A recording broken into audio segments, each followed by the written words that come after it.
I grew up in a small town in northern Victoria. It had about 900 people, so it was pretty tiny. I really liked growing up there. It was really good. Everyone knew each other, obviously, because it was so tiny. And so my mum has lived there her whole life, so you couldn't walk down the street without someone knowing who you were. It's a great town, it's probably about 30,000 people. So it wasn't tiny, but it was small enough that, you know, everyone sort of knew everyone's business still. It was interesting. You kind of followed what everybody else did, really, being in that kind of little tiny community. You know, one person played netball, so you played netball. The guys played football. You know, you went to school, you had your friends over. That was pretty much it. There wasn't really anything that was different or diverse about our community. It was pretty much just straight up, just straight white people, no same-sex people. They were all just straight, all married, all had kids, you know, just pretty much the normal, what you would consider normal. Not that I like to use that word at all, but, you know, that's what it was like. Heterosexuality is the predominant expectation, I guess. And as well with the, you know, in the rural town, it's very the footy culture, like the boys, you know, the lads do this, the girls do this. Schools in a country area are very, very focused a lot on sport, and there's a lot of girls play netball and do ballet, and boys play football. And we weren't into football and we didn't do a DEB, we didn't know what that was. Then it was like we were aliens. Yeah, I think challenging gender norms is definitely a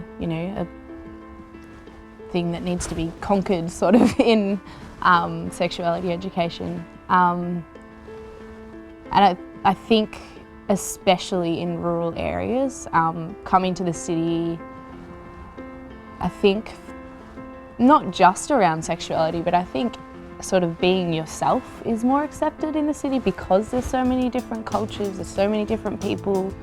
I think individuality is so much easier to sort of express.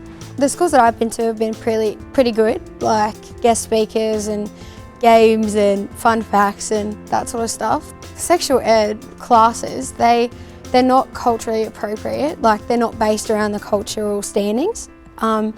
So, you know, a lot of kids, I know a lot of Aboriginal kids, they normally just don't pay attention, don't rock up, don't speak up.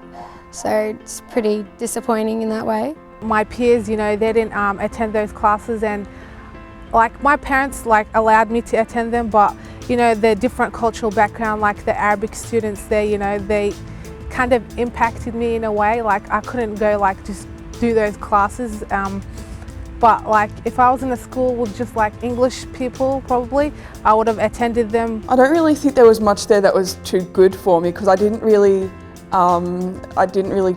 think that I fitted any of the moulds they were talking about. It was one or the other, and that was it. And so I originally thought that I was a lesbian, and I didn't really understand how safe sex worked with same-sex couples. And then I came out that I was gender diverse. Well, at the end of year 11, start of year 12, I came out as gay at the school. I can still remember the first day I came back to school, and I didn't really think about it until maybe 2 or 3 days before. And I thought, this is going to be the most horrendous day of my life. I'm just going to go in there and I'm going to know that everyone sort of knows because everyone speaks about it. Because in the country town you can't speak out against the large people, like the people that dictate what is cool and what is not. You can't speak out against them because they have the power to alienate you. And so, yeah, I think it was good that they all accepted it because that helped me. So I began to really close up a lot from an early age, because I went to one school first that was an all-girls school, and I didn't feel comfortable, and all the teachers really shut me down before I could even express any kind of difference. And when I went to a co-ed school, I had a little bit more freedom, but it was still very much getting shut down before I could really speak openly. The welfare coordinator at my school was, you know, a friend's parent. So it wasn't really something that you went and did, because as much as obviously they were there for you, you didn't feel like you could go and talk to them and then know, like, you know, everybody else would find out.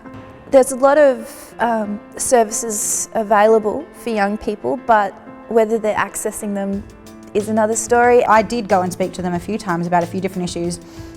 Next minute I get home and Mum and Dad knew exactly what had happened, and they were all over me. They're like, why didn't you come and talk to us? And so you didn't really feel like you could go and talk to them, and I hope that that wouldn't be the same anymore, and I'm sure that it's not. But I mean, when I was at school, you would avoid them. You'd be better off researching it on the internet or ringing, like I remember I called Kids Helpline a couple of times when I went through school.